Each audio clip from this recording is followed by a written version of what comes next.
Good evening, everyone. My name is Renuka Muthuswamy. I'm the Assistant Curator for International Relations at the museum, and I'm very happy that I get to introduce Mr. McAslan this evening, our speaker. Welcome to the Chhatrapati Shivaji Maharaj Vastu Sangrahalaya, Mumbai, and welcome to some of our first few series of programs in January. We're kicking off the new year with some very compelling programs, and it will continue for the rest of the year. Of course, we're all very well acquainted with Mr. McAslan's body of work, but we must introduce you. Today, we're so pleased to be in the company of a friend of the museum and a champion of our work, Mr. McAslan. Welcome back to CSMVS.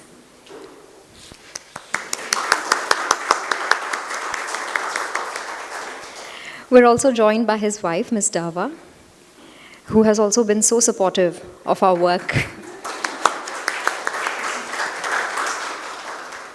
We particularly remember the time of the pandemic when the museum launched the Adopt a Museum Artifact scheme to help support our work. And the McAslan family were prompt to respond and continue to be proud adoptees even today. Thank you so much. Mr. McAslan's work in the culture sector has been very interesting, and today we will hear case studies of wonderful projects that Mr. McAslan, along with his company McAslan and Partners, where he is executive chair, undertook in the sector. He's of course recognized as a world-leading architect in the design of cultural institutions. In 2012, he was appointed Commander of the Most Excellent Order of the British Empire by the late Queen. He's a fellow of a number of prestigious organizations, including the Royal Institute of Architects in Scotland, the Royal Institute of Chartered Surveyors, the Royal Society of the Arts, the Institution of Civil Engineers, the Royal Society of Edinburgh, and also an Academician of the Royal Scottish Academy, and an honorary fellow of the American Institute of Architects, as well as the regent to the University of Edinburgh. His international cultural work includes the design of the new and remodeled museums and collection care facilities for, amongst many, the British Museum in London, the National Galleries of Scotland in Edinburgh, the Burrell Collection in Glasgow, the Doha Museums in Qatar, and the Center for Arabic Calligraphy in Riyadh. Some of his work we will get to see today. So I think as we stand under the great architecture of the museum building, let us engage with culture. Mr. McAslan, please. Okay, thank you very much. Thank you, Renuka. Thank you. Thank you very much.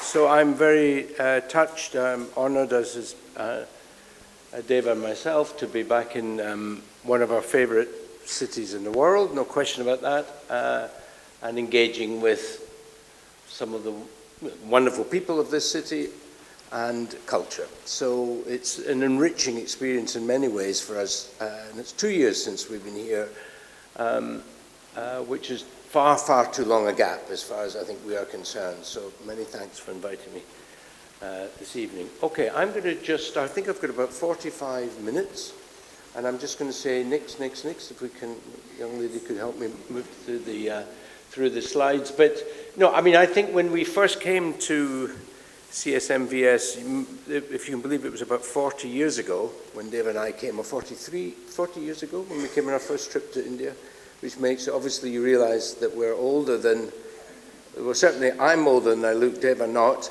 but so we have a long relationship with the city. And rather embarrassingly, when I first came, one of the highlights of the trip would be to meet Charles Correa. But we had got a very, very inexpensive flight over. It was delayed for days and days. We eventually got here. We stayed. We were very fortunate to stay at the old Taj Mahal Palace Hotel before it was fully renovated. And I remember calling up the office of Charles Correa to make sure that the meeting with Mr. Correa was still in his diary, and I think it was his wife who answered the phone. She said, "Oh yes, Mr. Correa is looking forward to." But having not had sleep for 2 or 3 days, Dave and I decided just to lie down for a few hours, and unfortunately I woke at 7 o'clock that evening, having missed the meeting with Mr. Correa. So that was our first rather, I suppose, unsuccessful foray into culture in Bombay. But thankfully we've made no more, we haven't had any subsequent failures in that respect. And so I'm delighted to be back 43 years or 42 years on from our first visit. I'm glad I didn't sleep in and miss the lecture, so maybe we should begin. So cultural architecture is really at the heart of what we do. I can't imagine not being involved in cultural architecture, and it particularly relates, as Ranika was saying, to a series of different sort of project types, majority of which are old into new, something we're very interested in, not just new architecture, but turning old buildings, sometimes buildings that weren't designed as cultural institutions, into cultural institutions. And you'll see some of those this evening. I think there's 7 projects in total we've got. I might rush through one or two of them because I think we probably don't have enough time, so apologies in advance if one or two of them I rather skip through. So I think if we could start, perhaps the first slide. So the first project I'm going to talk about is the Burrell Collection in Glasgow. Next. The Burrell Collection was designed in the 1970s, built in the 1980s. It took about 12 years to build, and is this wonderful, cornucopia, it might be called, of a one-man's collection, private art collection, Sir William Burrell. We'll come back to this later. Next. It was, well, that looks a bit starry, but it was very successful when it was built. Our job effectively was to update the museum, and we'll come on to that in some details later, but we're very proud that it won the Art Fund Museum of the Year last year. Next. And has been, sorry about the colours here, but it's been particularly successful, I think, in many regards, not so much for the awards, but the fact that it engaged so many local people. 15,000 local people apparently were involved in the project. It's had something like 1.5 million visitors. You can see there as over the last 2.5 years. And if you imagine that the museum had started at about 1 million visitors when it was built in 1983, it then dwindled year on year on year on year. And when it closed in 2016, there was something like 100,000 people were passing through the museum. And you think, well, why did that happen? Because the collection was still there. It was for the various reasons, not just I suppose the fact that the collection hadn't rotated and people weren't seeing new things, but also that the building fabric had deteriorated significantly over time. And I guess that those statistics make it one of the top, I believe, 100 museums in the world, which is great for the Burrell. Next. The collection was effectively the life's work of Sir William Burrell, who made a fortune from buying and selling ships and spent it all really on art. And he started collecting when he was 15 years old, and he collected for something like 75 years. So he was addicted, as I think somebody once said, to the collection of art, and towards the end of his life was buying up to 15, sometimes 20 works of art a week, as he tried to build up a collection which he aimed to rival the Hearst collection. He was very deeply competitive. He wanted to have a museum built in his honor, and he wanted a collection that would be worthy of an international museum. Next. And he eventually not only gifted his collection to the city of Glasgow, but provided the funding for the museum itself. And his collection was very varied.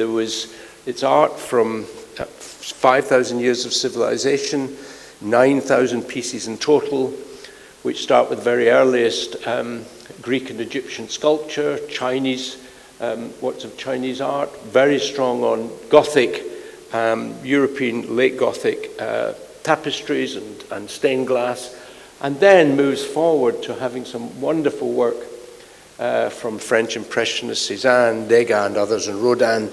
So it's a very mixed collection of work, but very specifically, in a way, captured his taste and his interest in art. And then he gifted it to the city itself. Next. Eventually, after about 20 years following his passing, a site was found for the museum itself. He didn't want the museum to be within Glasgow itself. He thought it was a polluted city. He wanted it to be in the countryside. And eventually a site was found which was relatively close to Glasgow, about 3 kilometres away, called Pollock Park on the left. And a competition took place, and it was won by a young academic architect called Barry Gasson from Cambridge and 2 associates. And really what defined the museum on the black and white drawing here was that what Gasson did was whilst most of the other entries positioned the museum right in the middle of the site, he pushed the museum right up to the woodland edge on the northwest corner of the site, which gave it a very unique aspect. And that really was the winning move for Gasson. Next. The model on the left-hand side, you can see the form of it. The left-hand slanted wall, effectively, is the woodland edge. There's then a glass roof, which in the center of the building runs east-west, and then at 90 degrees to that, an extended portal, which becomes the main entrance for the museum itself, and then a series of galleries that run in a north-south and indeed an east-west direction. And this is an early sketch of one of those principal spaces, which we'll look at in a moment. Next. But to put the Burrell in context, I think is incredibly important, because it came at a time when British architecture in particular, but also European architecture, was in a state of flux. Designed, as I said, in the 1970s, built by 1983, so it sort of bridged brutalism and postmodernism, and even the beginning of what you might call high-tech architecture. So on the bottom right is a wonderful museum which slightly predates the Burrell, which is the Louisiana Museum in Copenhagen, which is very sort of Scandinavian in its design. Then you've got the brutalist architecture of the Hayward Gallery, top right, the Barbican, top left. You've then got James Stirling, a brilliant architect who sort of dabbled in postmodernism towards the end of his life, and that is slightly beyond the completion of the Burrell. But as a young architect, in all of that, the thing that when I was training that really excited me was the development of high-tech architecture. And on the far left, you can see one of the first buildings by Norman Foster, the Sainsbury Centre, which blew, as a young architecture student, everything out of it. As far as I was concerned, that was it. You know, brutalism was dead, postmodernism was a fad. Everybody loved European work of Alto and others, as in Louisiana, but there was something about high technology architecture, which as a student, I think we were all completely blown away by. But that's in a way the sort of timeline, I guess, of Burrell from predating it, the development of the concept, its completion. And so it's a building, whilst it's very much of its time, it bridged this kind of connection between European modernism and the work of Alto and others, and the development of high-tech architecture with brutalism and postmodernism in the middle. Next. Photographs of the building itself. Wonderful building, but eventually, next, I'll come on to that in a moment, it suffered elements of sort of decay, which required it to be significantly rebuilt. But one of the elements that made it so interesting was for Gasson, and indeed for the collection, was that Burrell collected architectural artifacts, particularly buying from the Hearst family. And the key part of the brief for the project was to embed those elements into the architecture. So here you've got a piece of French, 16th century window surround. You've got the very important Hornby Castle portal, which becomes a key element in the expression of the Burrell and its sort of entrance to the threshold, to the galleries itself. And then the Bridgewater ceiling, again, really 15th century timber ceiling, Tudor ceiling, which which is a part of the collection. So it's not just artifacts and sculpture, it's bits of architecture which are embedded into the architecture, which I think makes the Burrell particularly rich. Next. But as I said, 20 years after the building was built, it was in decay. The numbers of visitors was declining significantly. The building leaked. You can see in the bottom left the rather uninspired school kids looking at a Degas and thinking, what on earth is that? I'd love to be just out there sort of stealing apples or kicking a football around or something, whatever I used to do as a kid.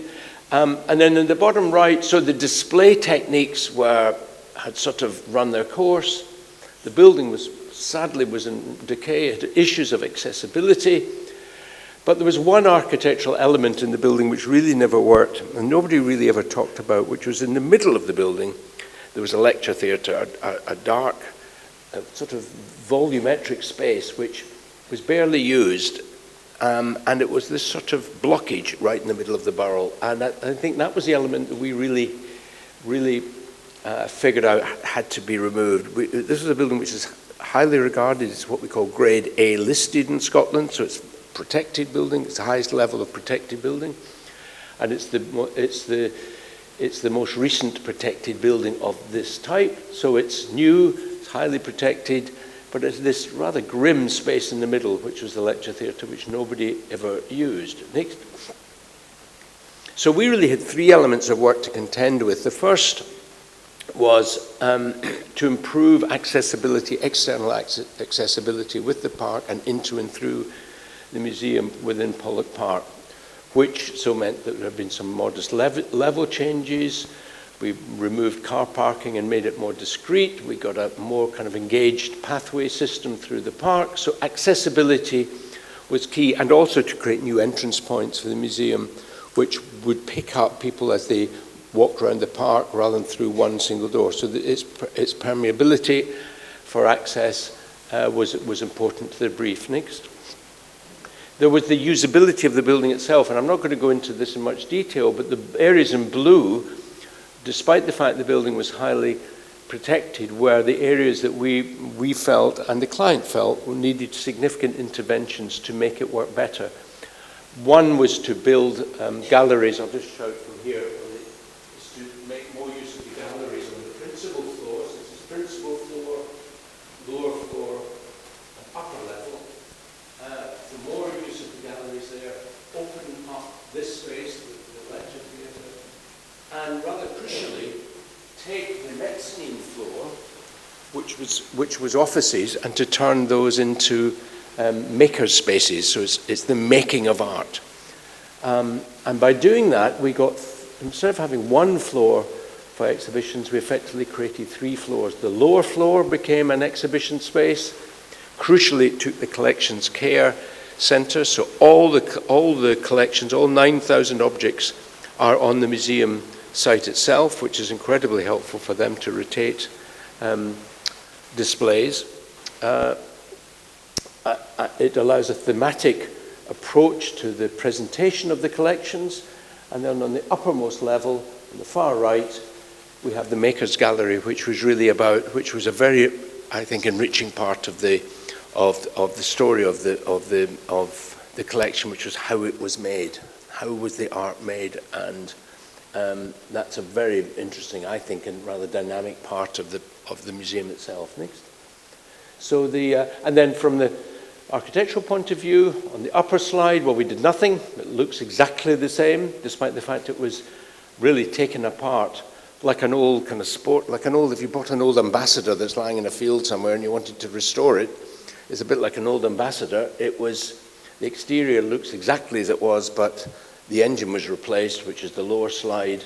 The engine was replaced at the Burrell. The energy systems were revitalized. We opened up some volumes to make connective spaces, but effectively it looks exactly the same. Next.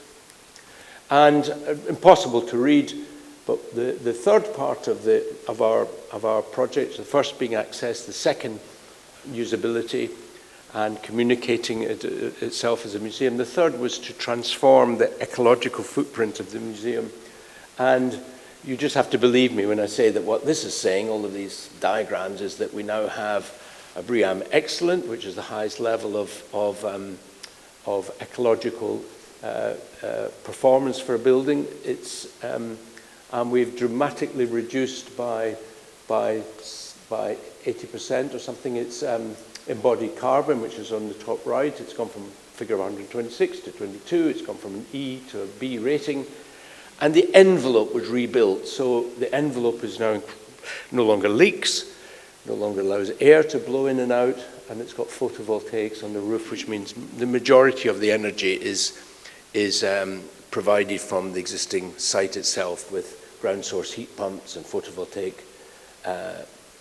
elements on the roof and all sorts of improved energy elements. So the costs of running the museum have been slashed by about 85%. Next. We built during COVID, which was very challenging. There's the lecture theatre being removed and the void, which was this important connective piece, being added. Next. An aerial view of the museum with the city of Glasgow beyond in its park setting, with it being pushed up against the woodland edge. Next. The restored building looks exactly the same, but it's reglazed or upcycled glazing, upcycled mullions and transoms, everything taken apart and then put back as it was. Next. A new entrance that we formed on the left, the retained entrance on the right. Next. The courtyard, again reinstated. There's a Hornby portal, which becomes a principal entrance into what is called the Walk in the Woods, which is the key kind of enfilade gallery, which takes you along the northern side of the museum itself. Next. Important that not just the museum is for everybody, particularly strong in its education program for young people, as it is very strong here, which is absolutely key to get young people engaged in art, and important that the whole process of conservation and occasional kind of active conservation to some of the objects on display is visible to those in the visiting the museum. Next. The Walk in the Woods, which is this absolutely gorgeous space, which is effectively the object displays through time, through the 5,000 years of civilization, which is recorded in the collection. Looking down one of these cross-axis galleries to the Chinese figure of Lohan in the distance. Next. And then the rooms, which had never really been particularly active on the eastern side of the gallery, have now become particularly conditioned spaces for tapestries, for early Gothic European art, other elements that are artifacts built into the architecture. Incredibly strong and I think very effective museological techniques to explain the making of these elements of architecture and putting them into some sort of time piece. You can see that on the far left. That's a little film which puts these elements in context. Next. And then the void space that we made, which replaces in usability terms the lecture theatre, and on every Friday night there's music is played by students from the Royal Conservatoire in Scotland, which is great. So this is filled with music, there's events, there's all sorts of things happen, and you get this connective piece from the main gallery in the foreground, in the middle picture, down to the lower level, and then up to the mezzanine level on the right. And this was very simply made, all of this. I mean, our budget at the borough was very, very low. And so everything that we revealed was effectively just surfaces that we then either painted or plastered or left as simple as possible. Next. And then the on-site storage or the collections care element is really key. So the storage, which has got this wonderful technique of projection on the upper picture, all sorts of workshop visits, school groups, local community groups, objects being placed, taken from stores back and forth. That part of the the collection is absolutely vital, so everybody can feel part of the collection in its entirety. Next. On the mezzanine level on the right, looking down to the bookshop from the maker's space, restaurant on the bottom left. Next. And then looking from that mezzanine level down to one of the multi-volume gallery spaces. Next. And then at night, it's so I think it sits very beautifully in the landscape. It's now highlighted and has a whole new kind of luminosity, which we created with the team. Next. So that's the Burrell. For the British Museum, we've completed one and we're just about to begin a second project, which is effectively, it is a giant collections facility, so collections care, so conservation, research, storage. Next. Presentation of the collections in a limited way. And I only show this because there's a vast master plan project underway at the British Museum, currently underway. And the British Museum, which has got, a display of 1 million objects, which has 2 million years of history, 2 million years of civilization, 1 million objects, 1% of the collections on display, so 80,000 objects on display, and 7, I can't do the arithmetic, but take 80,000 off 8 million, and you're left with the objects that are not in display. And so it's an awful lot. It is vast. And I think that 8 million is rather underestimated, because 8 million isn't just one object, it can be multi-objects. So it maybe is actually many times more than 8 million. Whatever it is, it's a giant number. Anyway, so we submitted, and I'm only showing this for no reason for the fact that we're disappointed, but we submitted for the project. We didn't win this project, but this is the end. One of the ideas there was to pull everything out of the museum that didn't really need to be in the museum and could get the benefit of external use as well. So the restaurant on the left became accessible from the courtyard and the street. The bookshop to the right was to be accessible from the street as well, and that would give space back to the British Museum. So rather than building more, we felt that there should be greater use of the museum itself. And part of that would inevitably also be bringing back some of the storage, increasing the amount of the capacity for exhibition space by releasing some of the storage space which moved out to Reading, which is where we've taken part of the collection. Next. So our project effectively is nothing to do, well, it is connected, of course, to the main museum, but effectively it's a collections care facility. And the collections at the British Museum are displayed. This is makes it look rather grim. It's not like this at all, but there is magnificent collections displayed throughout. Next. But the storage of those collections, 3 million objects were within external stores such as Blythe House. And this is Blythe House, which is in Hammersmith in London, which was sold by the government, and the receipts from that used to build the BM Arc Centre, which we built. So this is obviously pre-Blythe House being before the collections moved to our side. Next. Now you're going to see two buildings side by side, one after another here, which effectively, and I'm in no way embarrassed about this, are effectively what you might call glorified sheds. But they're sheds with extraordinary performance criteria that we had to meet. Both need to meet Passive House criteria, which they do, which is the highest rating of ecological performance. For the BM Arc, it sat on a very complicated site where there was a major utilities chamber which ran diagonally through the site. So a lot of the funding early on was to protect that utilities tunnel and to allow us to build it atop.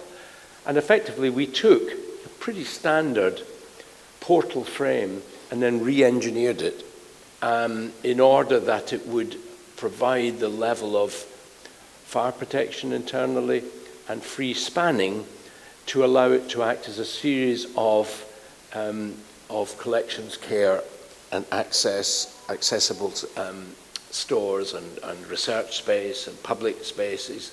And all of these are then served by a series of streets which run between the portals themselves. So there's the three portals. These streets which you communicate with. There is, we could afford one open space, which is a kind of external courtyard, but this is a very economical building on actually really rather wonderful landscape. Landscape, again, very ecological approach to it, which our landscape team took. Access around the perimeter, obviously for trucks and all sorts of things, but you do get a sense it's a building which sits in its landscape, despite the fact it is a shed. Next. So the shed is effectively, with the landscape, it could be the sort of plains in Ohio or something. It's got this wonderful black pine exterior and portal frame. So next. That looks at the wildflowers in springtime, and that's looking at one of the entrance points, and one of the forward spaces. So that's the sort of public part of the building, and the point where students from Reading University is on a campus with Reading, begin their exploration of the connections and engagement with the collections themselves, because it's an integral part and is part funded, not just by the sale of Blythe House, a little bit from the government, but also from Reading University, because it's an integral part of their arts program. Next.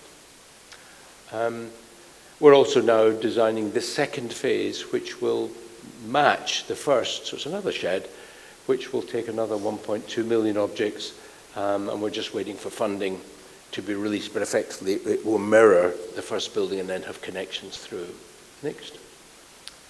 The courtyard, next. These are visuals because we should have got some photographs taken, we haven't yet, but this is showing some engagement areas with students. Next. Around the courtyard, the objects in display. Very simple finished block work, exposed surfaces, very concrete floors. So very, very simple level of fitting out. But in a way, it works phenomenally hard as a facility, which it's not a museum at all, but it's got all sorts of opportunities for not just storage, conservation, research, but interpretation and learning. It's a huge education facility. Next. Next, and the artworks in Scotland, which is underway slightly behind the project in the British Museum, is even slightly richer in its programme, and I'll come on to that in a moment. It's next. National Galleries of Scotland Scotland's great, kind of, I guess, and Edinburgh, the great series of cultural institutions on the east coast of Scotland. So you've got the National Gallery of Modern Art, you've got the principal gallery here, which is the National Gallery, and you've got the National Portrait Gallery, all of which are the three galleries form the National Museums of Scotland. They have our NGS, National Galleries of Scotland. They're incredibly successful. Between them, it's something like 3.5 million visitors, which is pretty amazing, I think, for a country like Scotland. The National Galleries is the building on the far left. The one to its right is actually the Royal Society of, the Royal Scottish Academy, which is another institution. And then this is an interior of the 1820s National Galleries of Scotland, the principal building on the far left. Brilliant collection, world-class collection, but for years and years and years had very inadequate collections care facilities. Next.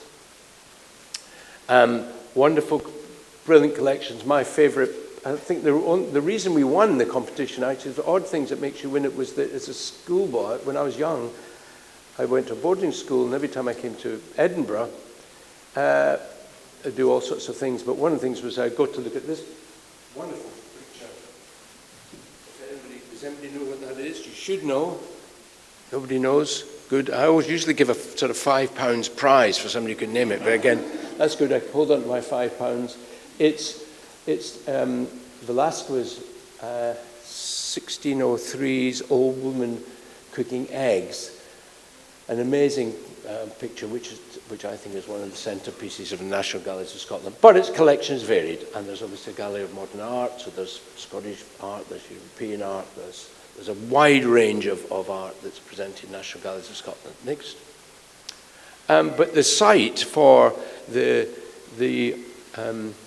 artworks, as it's called, which is equivalent to BM Arc, is in a site in somewhere called Granton, which is a poorer part of Edinburgh, which is industrial part of the city, and this was a regeneration project to bring employment and other opportunities to Granton. And surprise, surprise, the same diagram you see on the right is effectively the same diagram that we've used at the artworks, at the BM Arc, except it has a connecting piece which runs east-west through the building, up here, and a public sort of entrance space. So there's more public engagement in the artworks than at BM Arc. And there's also a building on the far right here, which is an old factory building, which we've drawn into the project. It's an old factory that made electric cars, if you can believe it, many years ago. So it predates the dreadful Elon Musk or any of his work, and that's now part of the project. So it's about the same scale. It's about 15,000 square meters in area, which is the same as the Burrell and the same as the BM Arc, and not dissimilar to this building. So as I understand it, so equivalent in scale. Next. And it's got, move on from the collection, there's elements of the collection. It's a shed, rather beautifully designed, we think, shed, which next has both public interfaces, so these are parts of the collection which will come to Granton and be on display, but will also live when they're within the storage elements of the building itself. So effectively the building has three elements. It's got a public facing side, which is effectively like a gallery, like a museum, which is this, a rather modest but I think important public facing side. And that part isn't really part of the British Museum project. There's limited public access, but here it's a key part of it. Next. Next. Then there are stores for 250,000 objects, so paintings, so a vast number of stores. There's about 9,000 square meters of storage space, again with a degree of public access, obviously managed access. Next. And then there are conservation areas, significant conservation areas. This is one that's elevated over the Firth of Forth, which is the waterway that leads into Edinburgh. So it's got this fantastic outlook over the harbour, north-facing, and which is the conservation spaces. This is now on site, and we're about 2.5 years from completion. Next. And then the piece that at the end, what I call the Medelvic factory, is now been added to the brief, which is becoming a maker space for local people. There's high unemployment in Granton, so what this is doing is providing sort of maker spaces for associated businesses, you know, whether it's picture framers or restorers or artists in their own right, or photography studios. So this is a significant space which is not conditioned. It's effectively a kind of rough, remodeled or refurbished old into new space for young artists, young people locally or older people who are looking to engage in some way in the architecture, in making of art. And that's a separately funded part of the project and is now moving at the same pace as the first. So it's something we were promoting and we thought we weren't going to get anywhere with, and we banged on and on and on and on about this to not so much the National Galleries of Scotland, but through the Scottish Government, because this was otherwise either going to be demolished or to be left idle. And we said, look, this is an absolute key part of the project and eventually some funding came through for it, which is great. Next. There's a couple of projects now which are really master planning projects. The first we didn't build, but we did produce the master plan, and the second has become slightly different. But it shows the importance that in contributing to cultural projects, sometimes you do something which either never happens or forms part of a longer story in developing a gallery or a museum complex. And the Courtauld Gallery in London, next, is a glorious collection of drawings and art and a wonderful educational institute for fine art within the Somerset House complex, built in 1750, and is one of those few places in London that when you're in the middle of Somerset House, you can't see anything new out with. And as an architect, it's a terrible thing to admit, but I love it because you can't see anything new. Everything is as it would have been, pretty much, from 1750. And around it, you've got a series of cultural and educational institutes, including King's College to one side, but the Courtauld occupies the space we're looking at, which has been their home since 1989. Next. Next, one of the early examples of displays, but its collection, now very bizarrely, this appears twice. This is at the Courtauld, but it's not at the Burrell, because if you've noticed it twice, you'll think, well, why is that there? Well, it isn't. It belongs at the Courtauld, not at British Museum. But the collection is Samuel Courtauld's collection, gifted in 1942, and I think for me, at least, its collection of Impressionist, the work of Gauguin or Cézanne or Monet or Van Gogh is unparalleled, and it's an amazing, it's an extraordinary collection,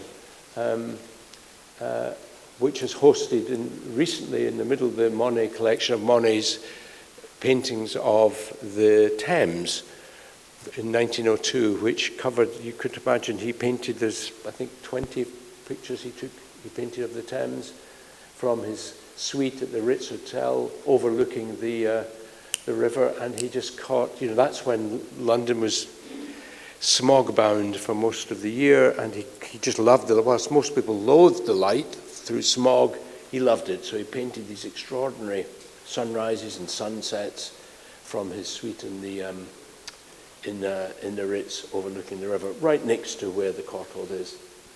Next.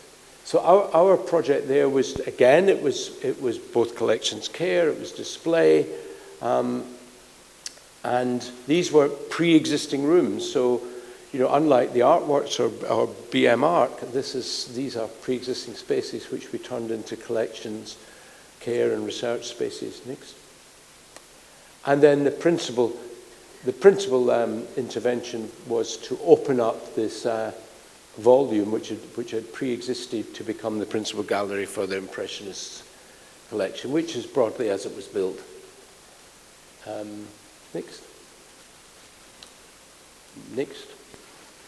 And then in Victoria in Canada, we similarly took this completely different building, but we won a competition about 10 years ago to develop a master plan for a rather amazing, I guess it's natural history and Indigenous Nations Museum in Western Canada, next, which is called the Royal BC Museum. It's not a particularly beautiful building. It's on the far left there, east of just adjacent to the Fairmont Hotel, and next to the kind of Capitol building in Western Canada. Next. And it's a bit of a mess as a group of buildings. And our job in the master plan was effectively to bring some order to this group of buildings as a natural history museum and as a centre for collections care, conservation, archive and research, and the repurposing of one of the buildings, and to particularly draw attention to the First Nations element of the collections. It's a museum which has got about 700,000 visitors a year, but it's a collection of 7 million objects, if you can believe it. So it's a vast collection, which consumes its archive buildings. But, and the majority of these are actually, of the proportion, the majority are First Nations elements, which are hugely important, very fragile, and need the highest level of protection and care. So our element was principally to rework, to sort of try to bring some sense to this group of buildings which were added to over since the 1960s, and to create improved kind of legibility and circulation through its various parts. So yellow is slightly different from pink, it's different from purple, and then to come forward in the back, which is number 03, which was with a new collections, conservation and archives building, which isn't going to happen. The rest of the museum, we are hopeful, will continue, but this wasn't going to happen because a new site has been found, and indeed the building has been built for the conservation, archive and research. So there's a case, a bit like the Courtauld, where some of the early thinking we did helped other things happen, but we never actually did the project, which is fine, and that's the way these things work. But what we did was create the brief, the program requirements, and the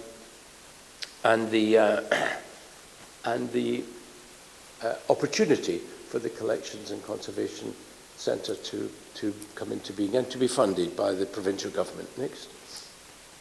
There's the museum itself. Part of the idea was to, again, bring out into the landscape elements of this First Nations collection, which would be appropriate to have for public display externally. Next. And then internally, to make what we could of the Conservation and Archive Centre, which is the new building. As it happens, nothing like this is being built. Effectively, it's a series of sheds, again, because this is architecture and space making for display rather than archive and collections, in fairness. And the objects we see here are retained now in this building, so it effectively next takes the sorry, go to the next one and I'll go back. Maybe go one more. Yeah, it takes about I think something like 3.5 million objects are now within the conservation and archive building, which is just east of this site, and is part of a regenerated neighbourhood. So that element is now elsewhere, and the idea has also moved elsewhere. Maybe go back one. And that was one of our reworking the entrance, because the entrance was very sad and very shabby and very kind of worse of 1960s. So we opened that right up to bring some of the amazing natural history elements of the collection right to the front of the museum. So that's still a project that's very much alive, but the provincial government's funding has gone to build the research, the conservation building, and we're hopeful this might come back in some form. Next. And then we're ending with 2 museums for, how am I doing on time, Deva? But fine means what? 10 minutes. 10 minutes. Wonderful. I'll be bang on time. Right, 10 minutes. So I'm ending with 2 projects from just across the Arabian Sea. The projects in Doha and one in Riyadh. The one in Doha is complete. The one in Riyadh I'm going to on Sunday is on site, but is very early days. And both relate to old and to new. Next. So we were involved in a series of projects in what's called Masharib in Doha, and that's the sort of the darker coloured part in the middle of the site there, the middle of the map. Those around it, different colours, are other elements of the city's regeneration. The photograph on the left is Doha from the 1960s, broadly the same site, and that, for instance, is the Eid prayer ground. So that element there is there. So in the redevelopment of the centre of Doha, which is a fantastic project that we were very fortunate to be involved in over a number of buildings. The ones that we really probably enjoyed most were the cultural buildings, which are those in a sort of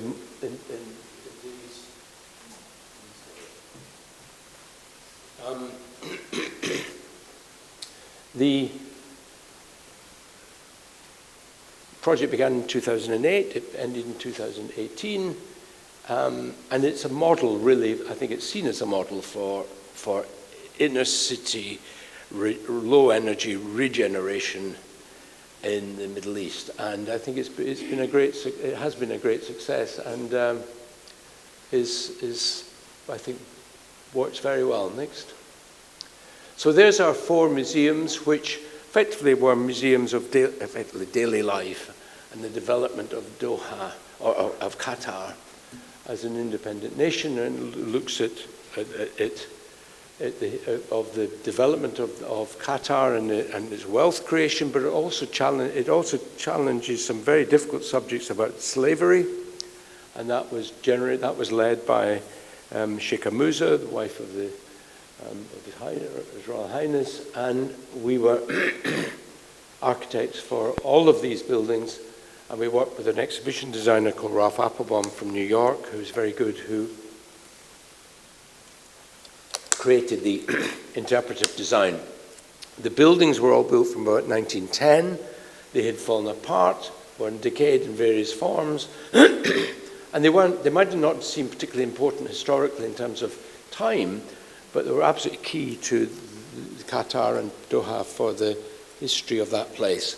So they had a heightened sense of significance, cultural significance, social significance, economic significance, and we were very fortunate to be engaged in the project. Next. We took as a model, though, there was one little building on the site which became a sort of what one might call a kind of sacrificial building. There was a little, tiny little building which has actually been taken apart and it can be rebuilt, but effectively it was called HH2. I don't know why it was called HH2, but that's what it was called. And it was used to, in a way, understand how these buildings were built. They were all built very similarly. They were built by craftsmen from India, from Bangladesh, goodness knows where. There's incredible crafts, incredible material usage from India and elsewhere, which were brought together around a very simple fabric of really a sort of adobe construction, enriched by skilled craftsmen building in ornate details for windows and doors and the like. So that became a tool for us to understand how these buildings were built, and then we applied those to the rebuilding of the 4 museums. Next.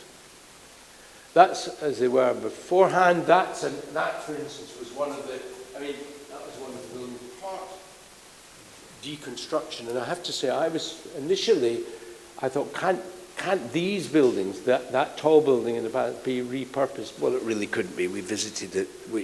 What was left and what was reused was as much as could reasonably be reused. But that was the form.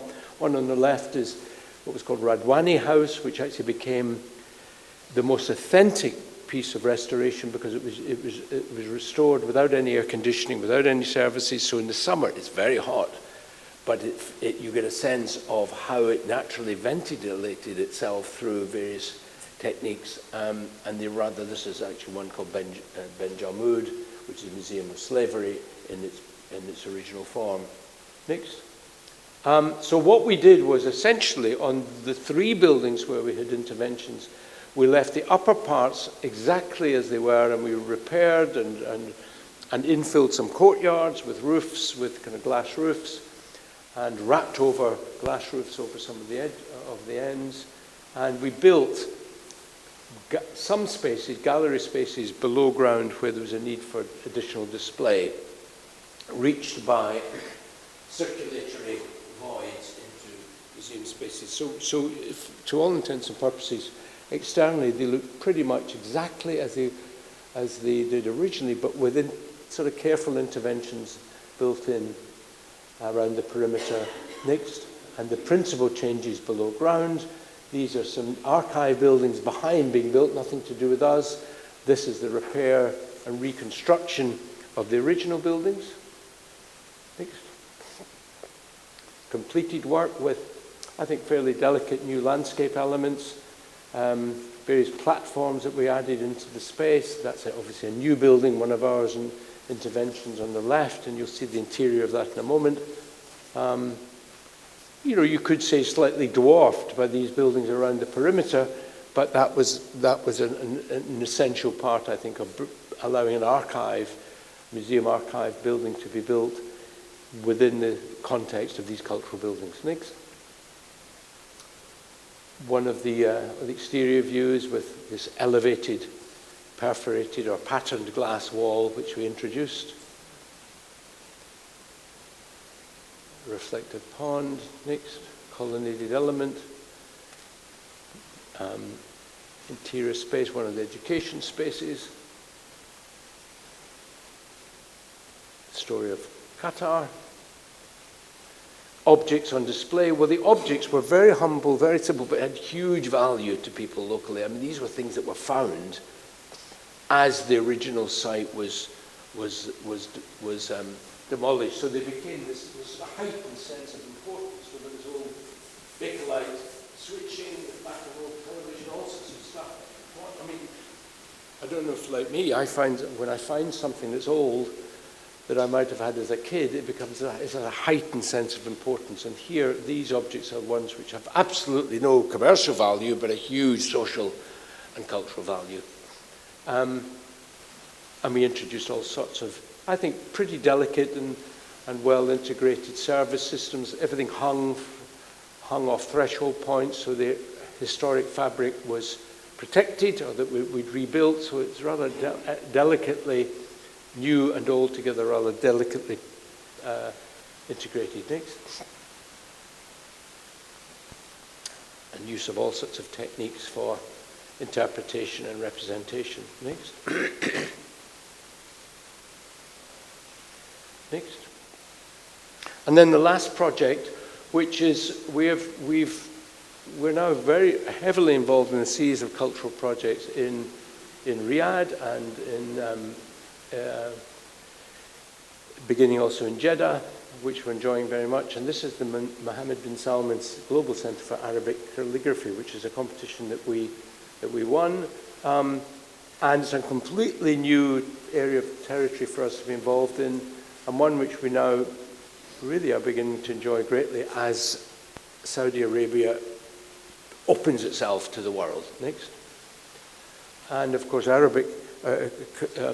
Arabian calligraphy has an enormously rich history. It's alive. It's art that is alive. It informs architecture and art and every element of work. It's not just it's hugely rich symbolic representation of their culture and finds its way everywhere. So it's a wonderfully engaging art form. Next. But the project itself was a bit of the city which had partly pre-existed, and it overlooks to its west something called At Turayf, and At Turayf is the UNESCO World Heritage Site, 300-year-old extraordinary group of adobe buildings. And this building, which are these three buildings, which had pre-existed in various ways. And so our decision, and I think one of the reasons that we won the competition, was that we said we wanted to reuse what we could, at least in footprint terms, and to design a group of buildings which felt as if they had emerged in time.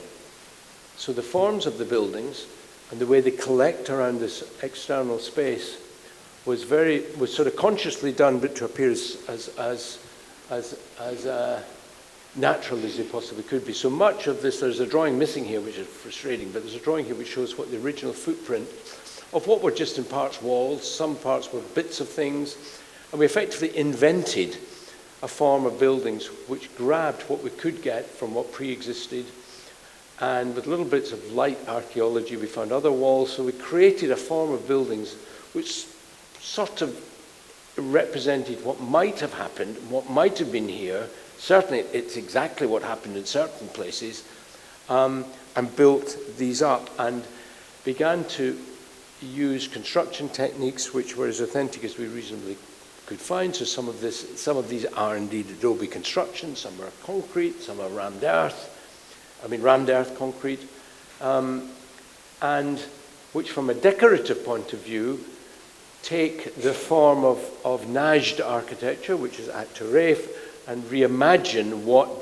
these buildings would have been like. So we've never done anything like this, but I think it's created an authenticity as far as we reasonably could in terms of its form making, in terms of its organizational principles, in terms of its relationships and civic relationships.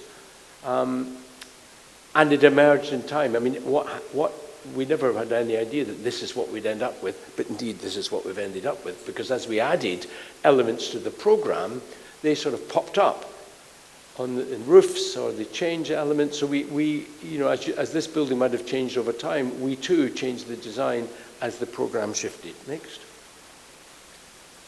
There's the plan, which is very firmly based around this kind of collective space, as well as this use of internal courtyards. Next. That's the entrance courtyard, from which you then pass through this space into the